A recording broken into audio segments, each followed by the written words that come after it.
Dust and Diamonds. Chapter 1. Grace's World. Grace Alvarez had always moved through life like a shadow. Not because she wanted to disappear, but because it was safer that way. Invisibility had a kind of armor to it. When people didn't see you, they couldn't break you. That's what her mother taught her growing up in a small apartment above a laundromat in Brooklyn. Her mother, Teresa Alvarez, was a housekeeper too. She scrubbed floors until her knuckles split, raised Grace with a mix of tough love and whispered lullabies, and always believed that dignity came from doing a job well even if it was a job the world tried not to see. From an early age, Grace learned the trade: how to buff a floor to a mirror shine, the right ratio of vinegar to baking soda, and the difference between real marble and cheap composite. But more importantly, she learned the rhythm of listening without speaking, of navigating other people's lives without ever intruding. By the time Grace turned 30, she had worked in over 100 homes, from shoebox apartments to mansions with more bathrooms than people, but none of them compared to the Langley penthouse. The first time she stepped into it, she felt like she'd walked into a showroom, not a home. Everything gleamed. Every line was clean and modern. It was intimidating, but Grace focused on the work. Vincent Langley wasn't home that first day, or the next dozen. Grace came in once a week, did her job with surgical precision, and left before noon. He was always somewhere else in a yacht, in Tokyo, giving a keynote speech in some city she'd only ever seen on postcards. She didn't think twice about him, but the staff talked. "Oh, he's trouble," murmured Evelyn, one of the older housekeepers in the rotation. "Too handsome for his own good. He'll smile at you like you're the only one in the room, and by the next morning he's in Paris with a supermodel." Grace didn't care. She wasn't interested in being anyone's temporary amusement. Still, she noticed things: the untouched piano in the corner, the row of first editions on the bookshelf, the perfectly arranged liquor cabinet that never seemed to lose a drop. The man lived like a ghost, all presence, no soul. But she also noticed the small things: a worn photo of a younger Vincent with an older man, his father, maybe, smiling at a fishing dock, a stack of journals in the study with a leather strap. One morning she saw a mug left in the sink with a lipstick stain. She washed it quietly and said nothing. Grace's world outside of work was small, but it was hers. She shared a modest apartment with her cousin Raina, who ran a dog grooming business. On weekends, Grace volunteered at a community center, teaching English to immigrant women. She read crime novels before bed and dreamed about one day opening her own cleaning company, Grace and Co. A crew of hardworking women like her who were invisible to the world but indispensable to the people they served. But dreams were expensive. She'd started a savings account for the business, depositing $20, sometimes $40 a week. She had a logo sketched out in her notebook, a list of potential clients, and business cards she'd never printed. One day she'd whisper to herself. Still, life was about routines. Thursdays meant the Langley penthouse. Grace arrived at 9 a.m. sharp. She carried her own supplies, never trusted the fancy brands the rich bought. She moved from room to room with mechanical focus: vacuum, dust, sanitize, polish. Her gloves were worn but clean, her shoes soft-soled, her mind always running math problems about rent and invoices. Until one Thursday morning, she opened the door and saw him. Vincent Langley, barefoot, alive, real. He stood in the kitchen drinking coffee, dressed down in a black t-shirt and gray joggers. No models, no entourage, just him, leaning against the marble counter like a regular person. She froze. He looked up, surprised but only mildly. "Didn't mean to startle you," he said. "You're usually out," she said, trying to sound composed. He smiled, tired. "I canceled a meeting, needed a day." She didn't know what to say, so she nodded, walked past him, and got to work. She dusted the study with her back turned to him, all senses alert. She heard the soft clink of his mug, the faint rhythm of his breathing. It threw her off. She accidentally knocked over a book and cursed under her breath. "Don't worry," he called. "It's just a book, not a Picasso." She didn't answer. Vincent watched her. Something about the way she moved, focused, unhurried, deliberate, made him pause. She wasn't dressed to impress. Her hair was tied back in a no-nonsense bun. Her clothes were plain, but there was power in her presence. like she was holding something the rest of the world had missed. He didn't flirt, he didn't smirk. He just watched. She caught his gaze once, noticed how his eyes weren't just blue, they were tired, lonely. She'd seen that look before, in mirrors. He didn't speak to her again that day, but when she left, he nodded. "Thanks, Grace." She blinked. "You know my name?" He smiled. "Of course." And just like that, something shifted. Grace didn't sleep well that night. She kept replaying the way he'd said her name, like it tasted new in his mouth. She told herself it meant nothing. Rich men could afford to be charming, but charm wasn't what she'd seen. It was something quieter. He hadn't tried to impress her. He hadn't asked her anything. He'd just noticed. The following Thursday, he was there again, and for the first time, he offered her coffee. She stood in the kitchen doorway, rubber gloves tucked under one arm, still unsure if this was a mistake. The man across from her, still in joggers, still barefoot, poured her a cup from a French press and slid it across the counter like it was the most natural thing in the world. "You can sit, you know," he said. "I won't bite." Grace stared at the stool in front of her, then at him. "I'm paid to clean, not chat." He shrugged. "Paid time, unpaid moment, consider it an intermission." She raised an eyebrow. "You always talk like that." "Only when I'm stalling." "Why would you be stalling?" He met her eyes. "Because I don't want you to leave yet." The silence after that was heavy but not awkward. Grace hesitated for a second longer, then pulled out the stool and sat.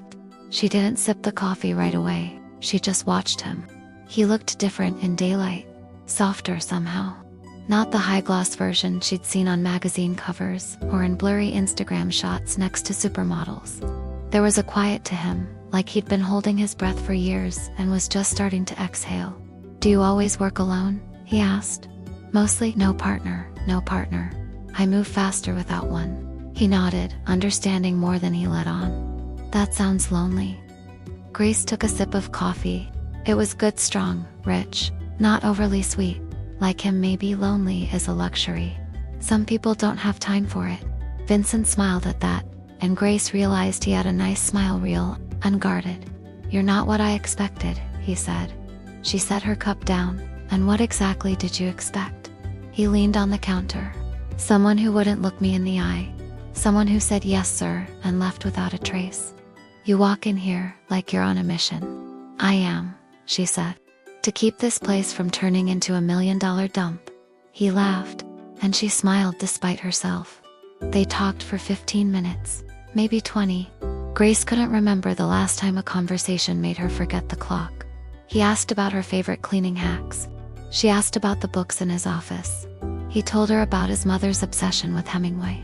She told him about her abuela's obsession with bleach.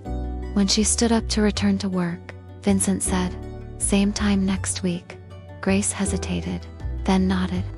By the third Thursday, it was a ritual. She'd arrive, he'd make coffee. They'd sit for 15 minutes. Then she'd clean while he worked on his laptop or made calls. Some weeks he was quiet, distracted by business. Others, he was present, leaning against the doorframe while she mopped the floor, asking questions like, "How do you get floors that shiny?" Or "Do you believe in fate?" She learned he wasn't all glamour. He was smart. He was tired. He hated small talk and loved jazz. He lived alone, even when he was surrounded by people. He told her, "Everyone wants a piece of me, but no one wants to sit still with me." Grace said, "Then stop giving away pieces. Save something for yourself." He stared at her for a long time that day. Grace didn't tell anyone about the Thursday coffee ritual. Not her cousin Raina, not her coworkers, not even herself, not in a way that made it feel real. She compartmentalized it. This was just a thing that happened in a place she worked. It didn't mean anything, but she started waking up earlier on Thursdays, choosing earrings, putting on mascara, just a little. She told herself it was for her. And maybe it was. By the fifth Thursday, Vincent had started waiting for her by the kitchen island, 2 mugs already set out. They no longer talked about cleaning or books. Their conversations shifted slowly, then all at once. He asked her what scared her. She asked what made him laugh as a kid. He told her about his brother Caleb, who died young from a rare illness. She told him about the time her mother took her out of school for a week because a client fired her over a broken vase. They said she was careless, Grace said. But the truth is, their kid broke it. My mom took the fall because she needed the money. Vincent looked down. That kind of loyalty doesn't exist in my world. Maybe you're in the wrong world, she said. He looked at her for a long time, then changed the subject. It became a pattern. Vincent revealing small pieces of himself, then backing away. Grace wasn't pushy. She wasn't used to men showing her their broken parts. So she let the silences stretch. He always returned to the present. One morning, Grace brought pastries from a Dominican bakery near her apartment. You can't keep drinking black coffee without food, she said. He took a bite of pastelito and made a face. What is this? Magic, cheese, and guava, she said. Say thank you, he said with his mouth full. You've ruined me for bland billionaire breakfasts forever. They laughed like they'd known each other for years. It scared Grace a little. That night, Raina caught her staring out the window. He took a bite of pastelito and made a face. What is this? Magic, cheese, and guava, she said. Say thank you, he said with his mouth full. You've ruined me for bland billionaire breakfasts forever. They laughed like they'd known each other for years. It scared Grace a little. That night, Raina caught her staring out the window. Vincent didn't show up the next Thursday. At first, Grace pretended it didn't matter. She went through her routine as usual, laid out her tools, put on her gloves, and started with the windows. But the silence felt heavier. Too clean, too still. She lingered longer in each room, checked the coffee machine out of habit. No mugs, no smell of French press, no note. He wasn't obligated to be there. She reminded herself of that. But the absence pressed on her chest. The next week, he was back but different. The softness in his eyes was gone, replaced by the steel mask she'd only seen in photos. He nodded, said hello, then buried himself in emails at the kitchen table. Grace didn't interrupt. She worked quietly, efficiently. No pastries, no coffee. When she packed up to leave, he finally spoke. Sorry I missed last week. She paused. Everything okay? He looked up at her, and for the first time, she saw something she couldn't quite name. Fear, maybe, or guilt. My ex-fiancé came into town, he said. It wasn't planned. Grace nodded slowly. That's your business. I didn't see her. Not really. But the past has a way of shaking things loose. She didn't ask questions. He didn't offer more. But something between them shifted that day. The following Thursday, she found a single pastelito waiting next to her coffee mug. He didn't say anything, just nodded at it, and went back to his laptop. She sat, unwrapped it slowly, and ate in silence. Forgiveness wasn't loud. Sometimes it just tasted like guava and cheese. That day, Vincent didn't ask questions. But when she got up to leave, he said, Would you ever let someone invest in your dream? Grace turned to him. You mean like a loan? I mean someone who believes in it as much as you do. She studied him. That depends. Is it belief, or is it guilt? He didn't answer. She walked out before he could. But for the first time in her life, Grace didn't feel small walking away from a man. She felt seen, and it scared her more than being invisible ever had. Grace thought she was just cleaning another penthouse. Vincent thought he already had everything money could buy. But sometimes, love finds its way between the silence, the small talk, and the smell of fresh coffee. If dust and diamonds moved you, if you felt something shift with every glance, every pause, every shared morning, don't stop here. Subscribe to Haha Bots for more stories that don't just entertain, they mean something. And whatever you do, don't miss the next chapter of Dust and Diamonds, because the story's just getting started. New tension, new choices, and a love that's about to be tested. Only on Haha Bots, where stories stay with you.